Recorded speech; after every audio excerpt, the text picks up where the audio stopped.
প্রতি মাসে শুক্ল ও কৃষ্ণপক্ষের তিথিতে একাদশী আসে আর প্রতিটি একাদশী কিছু না কিছু গুরুত্ব থাকে। তেমনি 5 জুলাই আষাঢ়ের শুক্লপক্ষের একাদশী শয়নী একাদশী নামে পরিচিত। এই বিশেষ দিনে ঘুমাতে যান ভগবান বিষ্ণু। 4 মাস পরে তার ঘুম ভাঙে কার্তিক মাসের একাদশীতে, প্রবোধনী একাদশী নামে পরিচিত। এই একাদশী থেকে চতুর্মাস শুরু হয়। 4 মাস অন্তঃসজ্জায় জগৎ নিদ্রায় থাকেন ভগবান বিষ্ণু। বিষ্ণু পুরাণে শয়নী একাদশীর একটি ব্যাখ্যা আছে। শ্রী হরির ভক্ত ছিলেন রাক্ষস হিরণ্যকশ্যপের পুত্র প্রহ্লাদ।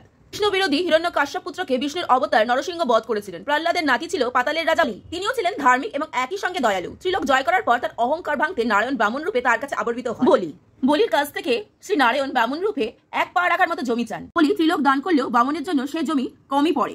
বলি তখন নিজের মাথা দান করে। শাস্ত্র অনুযায়ী এই 4 মাস নারায়ণ বলিকে দেওয়ার বর অনুযায়ী তার কাছে বিশ্রাম নিতে চলে যান। সেই থেকেই শুরু হয় বিষ্ণু নিদ্রা। হরিশয়ন একাদশী বৈষ্ণবদের খুব পবিত্র বলে মনে করা হয়, তাই তার ভক্তরা এই দিন উপবাস পূজা পাঠ করে দিন কাটায়। এই 4 মাস ব্যাপী চলে নাম সংকীর্তন, পূজা পাঠ।